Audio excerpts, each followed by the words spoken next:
Hey, welcome to Integrative Preparedness. I'm Steve Smith. I know you can't see me, you're just going to have to take my word for it. I want to do one on elderberries.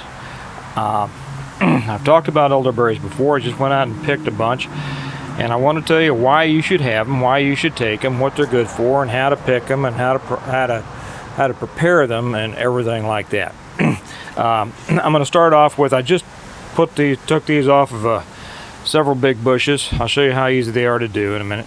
You can watch me while I talk. But I have two large stands of elderberries, and I'll talk to you about how to do it, why you should have them, and all that while I do this.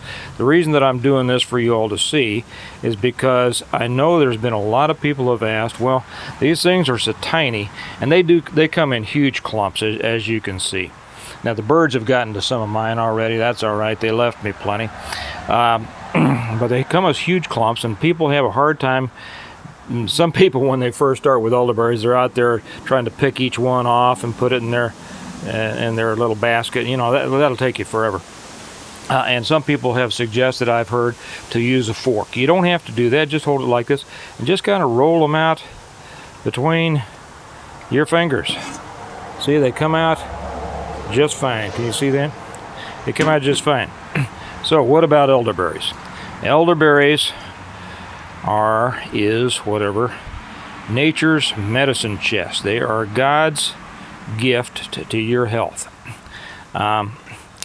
Years ago, and I'll tell you how I came upon these, and then how I got into growing them myself, and how you can too. Years ago, when I was at the hospital, my good buddy Mark and I were riding down an elevator. He was in the clinical side, and I was in security. And we got to talk, and a doctor got on the elevator that we knew, and it was in the middle of flu season. And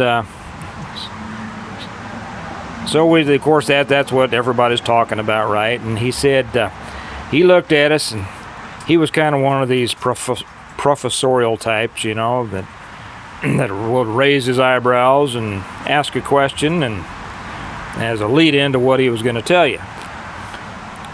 And he says, you know how to never, because a lot of us didn't like the annual flu shot, you know. He says, you know how to never not have to take the flu shot, and never. Now, I'm not telling anybody here what to do, what not to do. I'm just telling a story of what people told me, and it has worked. He says, you know how to never have to take the flu shot and never get the flu? And we says, of course, no, we don't. Tell us how. So it turned out he told us this story. He was doing his residency at Johns Hopkins some years ago. And a guy was brought in from Bethesda Naval Hospital. And the guy had a flu to the extent that he was dying. And, you know, people die of the flu every year.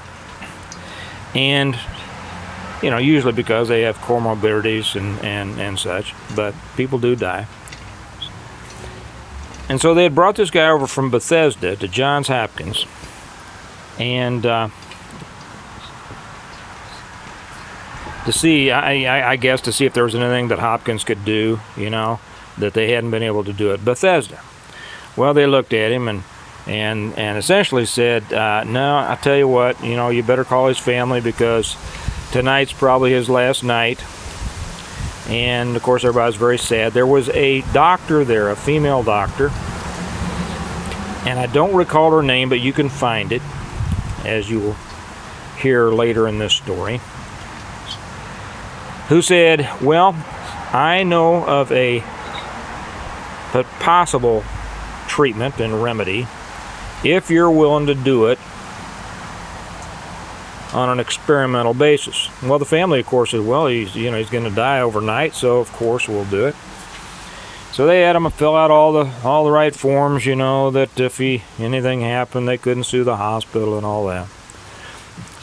So they did, and the doctor made up some kind of concoction, tincture, solution, whatever, from elderberries. and they administered it to this guy, and I don't know how it was administered. Probably not orally, since it took effect so quickly, but I'm not sure. I don't remember if the doc told us or whether we asked or anything. And I would imagine it would have been intravenously, but I can't swear to that. So he said this doctor mixed up this tincture. They administered it to the patient. Now, when you get to things like this, occasionally you'll get one where you get little green ones on there. I don't worry about this in the shucking process.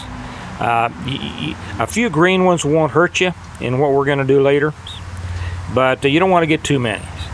And usually when I'm going through the next process of rinsing them and putting them in the jars, then I'll see those green ones and I'll pick most of them out. And like I say, I'm not going to get all of them. It's no big deal as long as you don't have too many. So anyway, they administered this concoction to this guy. And the next day, our doctor friend told us he was sitting up in bed eating lunch. A couple more days, he went home. So he said, this doctor, and again, I forget her name, she was the one who I won't say invented, I'll say, what's the proper legal term? I don't know. I don't have my legal hat on this morning. That she developed this potion, tincture, whatever, and which became the over-the-counter liquid sambucol. Now the name comes from the plant, which is Sambucus nigra, meaning the black sambucus. That's what this is. There are others, and I forget what they are because I don't grow them, so I don't care. You can look them up. This one really is said to have the most active ingredient, so we're lucky that we have this in North America. Boy, it's beginning to sprinkle. Good thing I'm under a shelter here. I was out there watering the corn and the apple trees earlier just in case it didn't, because every time I think it's going to rain and I don't water, it doesn't rain. And then my plants missed out on a drink until I'm too busy doing other things to get back out there. So I'm glad we're getting some rain. It's a perfect day. So she developed this.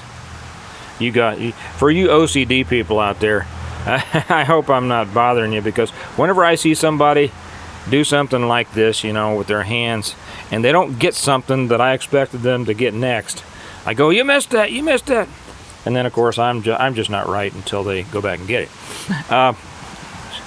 So she developed this, and it's marketed under the name Sambucol. There are others out there that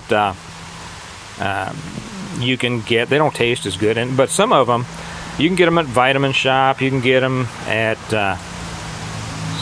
other places, and some of it's just called Sambucus, and whatever you get it. When we first started doing this, it really wasn't well known. It wasn't on the market, readily available too much. I mean, it was a little bit, or he wouldn't have known about it, right? But it's out there. Well, we started taking that, and we found that when it really kickstarts the immune system. It gives, and I used to know, and if I'd thought about it, I'd have looked it up so I could tell you, but you can look it up. It really kickstarts the immune system. And when we started taking it, we found a vast improvement. We did not get sick during the wintertime. When everybody else was getting sick, we didn't get the flu. And you know what? Well, I won't get into that. There's certain things you shouldn't say, right? So anyway, we started doing this, and for the most part, we didn't get sick. And when we started feeling like, I wonder if this is something that's going to become a cold or a flu or something like that, we'd take a half a glass of this. Boy, we'd start, that'd knock it out. So anyway, I started, I got some plants and I started growing them,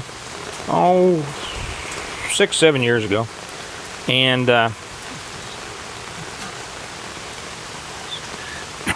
and have been making my own ever since.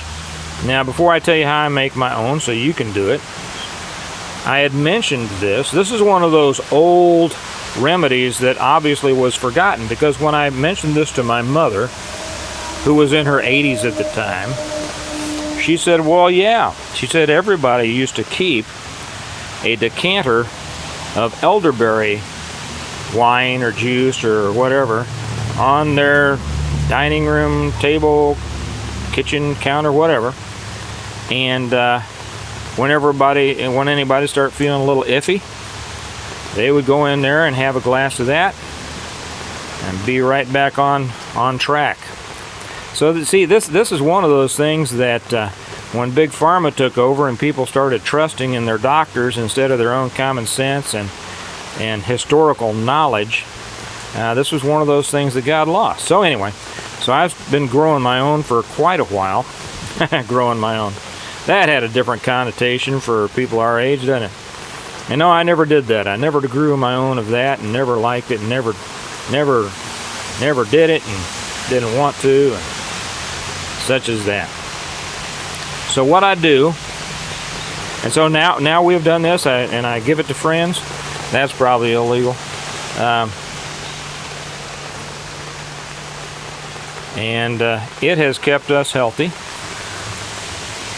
for about, you can see, can you see? Yeah, you see how much I have to go. And this is just a little bit that I've taken off those bushes.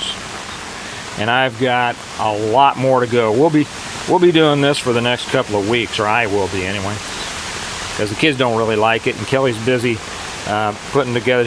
Kelly makes custom soaps, as some of you know, and she's getting ready for a bunch of big shows throughout the Midwest. And hey, if you see us at one of these shows, come up and say hi. Now, she makes some of the most beautiful and amazing soaps that you would ever see. Not just pretty, but good for you. So this is going to be my job for the next couple of weeks. Anyway, so what I will do when I get all these done. You hear that rain? Isn't that pretty? Can you see it out there behind me? Let me lift you up just a minute so you can see. Isn't that beautiful? Yeah. So when I get all this done, I will rinse them in a colander. And I don't want to soak them too much, because then you're going to soak all the active ingredients out of them, and you'll pour them out in your water. I'm going to rinse them, and then I'll get jars, mason jars,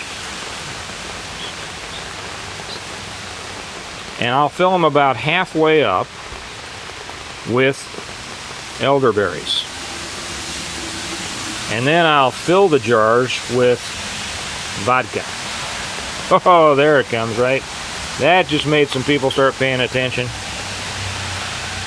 Yep, so I fill the rest up with vodka, and what that does is, you know, a tincture is a solution that's made, at least this is what I recall. Any chemists out there and want to jump all over me about it, that's all right. Tincture, from what I think I remember, is when you extract the ingredients from a fruit or a berry or something like that with alcohol. And so that's what I'll do. I'll fill them up about halfway up with berries, fill the rest of the way up, fill the whole thing up with vodka, put the lids on, set them, give them a good shake, get them started, set them aside, and then every day I'm going to go flip those bottles. And all I mean by that is that I'm going to turn them upside down. And then the next day I'm going to turn them upside down. Do I have to do that? I don't know. It's just the way that I was told to do it, and it seems to work, so why question it, right? I don't think you have to go out in the backyard and run around a stump full of rainwater, you know, seeing any incantations. But if you do that, after, they'll be ready in about 6 to 8 weeks. So that's why we do it at this time of year, because 6 to 8 weeks is when the season starts getting here, that people start getting those sniffles and coughs and things like that, right? So anyway, that's what we're doing. That's what I'm going to be doing. And I'll tell you, there's not much that I'd rather be doing on a rainy day. Get out here and it smells great, and it feels great. The weather has cooled down, and I love watching the rain on my garden out there. And after I'm done here for a while, I'll go in and I'll get back to writing on book number 6. I didn't bring any books out here to tell you who our sponsor was today, but our sponsor, as always, is the Stonemont series of books. It's the books that tell you how to prepare for, survive, and thrive, and build back better after the whole world goes in the ditch. And as a matter of fact, I even talk about elderberries in, I don't know, is the first or the second book, I forget which. It's either in the reversion or the revival, I think. Might be the renewal. But anyway, one of them I talk about as they are talking about the Stonemont gardens and the Stonemont orchards, and they're putting in berries and stuff like that. And I think I have Jim say, make sure you plant an entire hillside of elderberries, because they are nature's medicine chest. And they are. You know, God has filled our world with everything we pretty much need. Now, I'm not saying there's not a place for modern medicine. There is. If I break my leg and a bone sticking out, that's a little bit too many greens, and they're not quite dark enough. I'm going to toss that one. I'm not going to run in with a compound fracture and have a glass of elderberry juice. So there is a place for. Now these have been out here. I didn't get around to them. I picked these yesterday, and they've been out here in a tub waiting to be shucked. But you can see if you let them around too much, they're harder to come off. They're best to come off when they're freshly picked. So I just might dump the rest of those. I'll keep doing these fresh ones that I got today, and you can tell those by the bright green stems. And then I just might throw the rest of those out in the compost pile, because I've got plenty. So anyway, gosh, for anybody who came in here for ASMR, maybe I should have been making some noises or something while I do this. So that's what we're doing, and thought you all would be interested in it. If you have elderberries yourself, matter of fact, any of you who grow elderberries and process them yourself, please feel free to leave your comments and your suggestions and any advice you have for the folks. I'm certainly not the only one who does this, nor do I claim to know everything about it. I just know that what we do seems to work. And for those of you who don't grow them, I would suggest you get started. You get started with a couple of small plants, and they are just going to be huge in a couple of years. They'll start producing about the second or third year, and pretty soon you're going to have to be cutting them back to keep them from taking over your yard or your garden or whatever. So okay, I'll let you go. I'll quit yammering, and I'm going to keep do this while you all have a good day. Remember that we prepare well today in order to live well tomorrow. And I'll tell you what, there are very few things you can do to better prepare for tomorrow than to do this today. So you all have a good day, and I will talk to you later. Bye-bye.